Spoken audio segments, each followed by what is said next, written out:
வணக்கம் நண்பர்களே. சற்றுமுன் கலைஞர் மகளிர் உரிமை தொகை திட்டத்தில் புதிய விண்ணப்பங்கள் தொடர்ந்து நிராகரிக்கப்பட்டது தொடர்பான புதிய அப்டேட் ஒன்று வெளியாகி இருக்கிறது.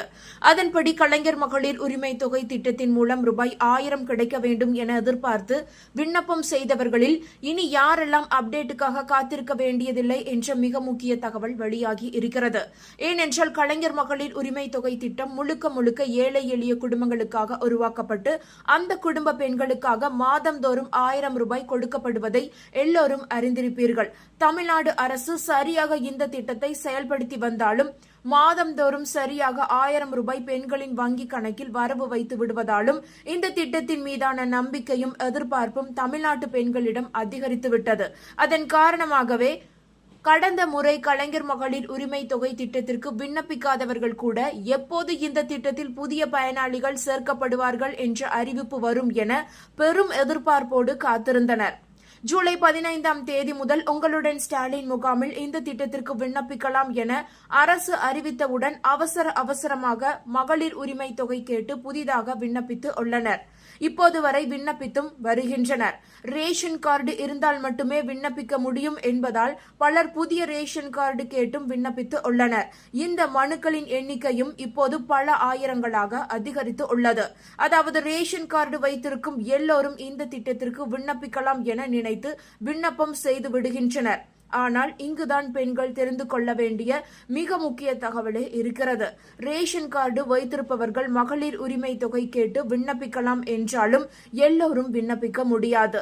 ஏனென்றால் கலைஞர் மகளிர் உரிமை தொகை திட்டத்திற்கு என பிரத்யேகமான விதிமுறைகள் இருக்கின்றன. அந்த விதிமுறைகளை பூர்த்தி செய்தவர்கள், அதாவது செய்யாதவர்கள் கட்டாயம் கலைஞர் மகளிர் உரிமை தொகை கேட்டு விண்ணப்பித்திருந்தாலும் அவர்களின் விண்ணப்பம் நிராகரிக்கப்படும்.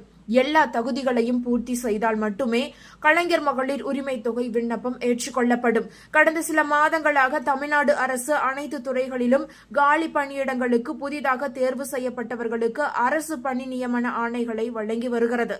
அவர்களின் குடும்பத்தினரும் கலைஞர் மகளிர் உரிமை தொகை கேட்டு விண்ணப்பித்திருக்கலாம்.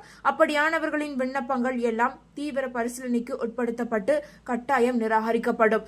ஏனென்றால் அரசு பணியில் இருப்பவர்களின் குடும்பங்களுக்கு மகளிர் உரிமை தொகை கிடைக்காது. எனவே யாரேனும் புதிதாக அரசு பணியில் சேர்ந்தவர்கள் இருப்பின் அவர்களுடைய குடும்பத்தில் யாராவது விண்ணப்பம் செய்திருந்தால் கட்டாயம் உங்களுடைய விண்ணப்பம் நிராகரிக்கப்படும். அரசின் அப்டேட்டுக்காக நீங்கள் காத்திருக்க வேண்டியது இல்லை. அதேபோல் தகுதியில்லாதவர்கள் யாரேனும் கலைஞர் மகளிர் உரிமை தொகை வாங்கிக் கொண்டிருப்பது உங்களுக்கு தெரிந்தால் கலைஞர் மகளிர் உரிமை தொகை வெப்சைட்டில் சென்று அந்த பயனாளி குறித்தும் ஆன்லைனில் நீங்கள் புகார் அளிக்கலாம் என்பது குறிப்பிடத்தக்கது. இதற்கிடையில் கலைஞர் மகளிர் உரிமை தொகை திட்டத்திற்கு புதிதாக விண்ணப்பித்த பெண்களுக்கு ஒரு குட் நியூஸ் வெளியாகி இருக்கிறது. அதாவது கலைஞர் மகளிர் உரிமை தொகை திட்டத்திற்கு கொடுக்கப்பட்ட புதிய விண்ணப்பங்கள் மீதான கள ஆய்வை தமிழ்நாடு அரசு தொடங்கியுள்ளது என்ற தகவல் கிடைத்திருக்கிறது.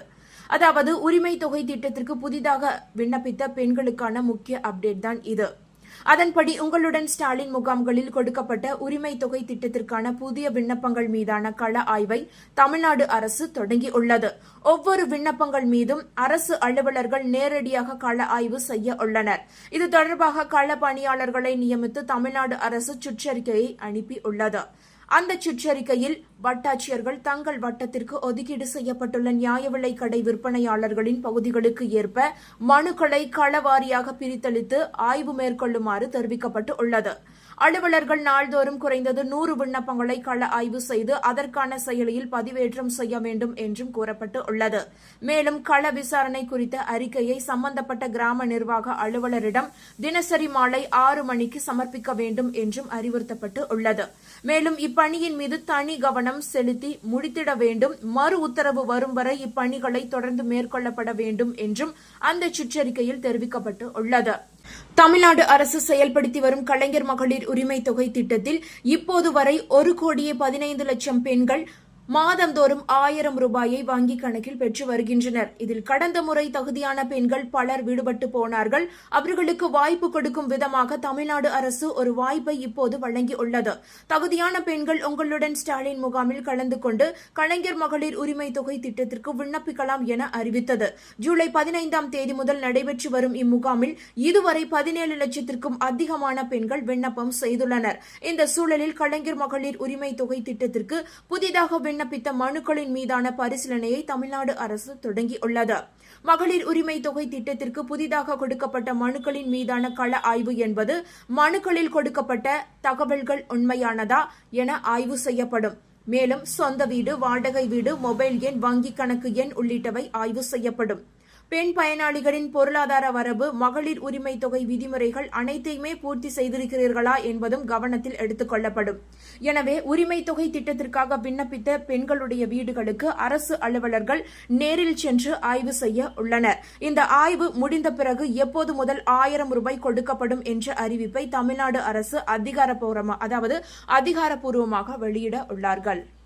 இதற்கிடையில் உங்களுடன் ஸ்டாலின் முகாம் நடத்த பள்ளிக்கு விடுமுறை அளிப்பதா என அண்ணாமலை அவர்கள் கேள்வி எழுப்பி இருக்கிறார்.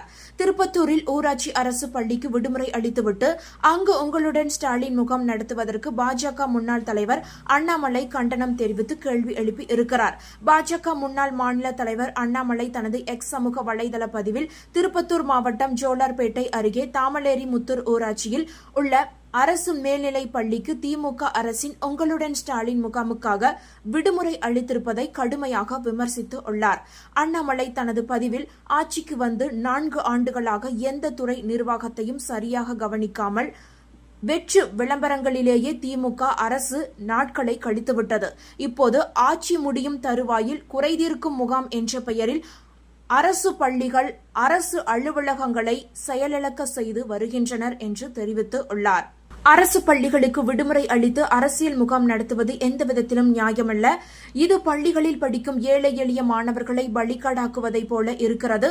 திமுக அரசுக்கு இதுபோன்ற அகம்பாவம் எங்கிருந்து வருகிறது என்று கேள்வி எழுப்பியுள்ளார். மேலும் இதற்கு முன் திருச்சி மாவட்டம் உப்பிலியாபுரம் பகுதியில் நடந்த அதே போன்ற சம்பவத்தையும் நினைவூட்டியுள்ளார். அப்போது அந்த பள்ளிக்கும் விடுமுறை அளித்து உங்களுடன் ஸ்டாலின் முகாம் நடத்தப்பட்டதை பாஜக கண்டித்ததாகவும், அப்போது பள்ளி கல்வித்துறை அமைச்சர் இனிமேல் இவ்வாறான நிகழ்வுகள் நடைபெறாது என்றும் உறுதியளித்ததாகவும் அவர் குறிப்பிட்டுள்ளார். ஆனால் அந்த உறுதிமொழியை அமைச்சர் புறக்கணித்து உள்ளார். கல்வித்துறையின் முக்கிய பொறுப்பை ஏற்றுள்ள அவர் தற்போது ஒவ்வொரு மாதமும் வெளிநாட்டு சுற்றுலாவில் பிஸியாக இருப்பது வருத்தம் தருகிறது என அண்ணாமலை கடுமையாக விமர்சித்து உள்ளார். மேலும் முகாம்களில் மக்களிடம் இருந்து பெற்ற மனுக்களை வைகை ஆற்றில் மிதக்க விட்டு விட்டார்கள். அவற்றில் ஒன்றுக்கும் தீர்வு வழங்கப்படவில்லை. இப்போதும் அதேபோல கண் துடைப்பு விளம்பரங்களால் மக்களை ஏமாற்றுவதுதான் நடக்கிறது. இது வெட்டி விளம்பர ஆட்சி தவிர வேறில்லை என கூறியுள்ளார். முதலமைச்சர் மு.க. ஸ்டாலின் அவர்களே மக்கள் நலனுக்காக முகாம் நடத்துகிறோம் என்றால் அதற்கு நிர்வாகத்தை செயல்படுத்துங்கள். அரசு பள்ளிகளில் படிக்கும் குழந்தைகளை அரசியல் நிகழ்ச்சிகளுக்காக விடுமுறை அளித்து பாதிப்பது எந்த முறையிலும் ஏற்றுக்கொள்ள முடியாது என்றும் கண்டனம் தெரிவித்தார். அண்ணாமலையின் இந்த பதிவுக்கு பாஜக ஆதரவாளர்கள் பெரிதும் ஆதரவு தெரிவித்துள்ளனர்.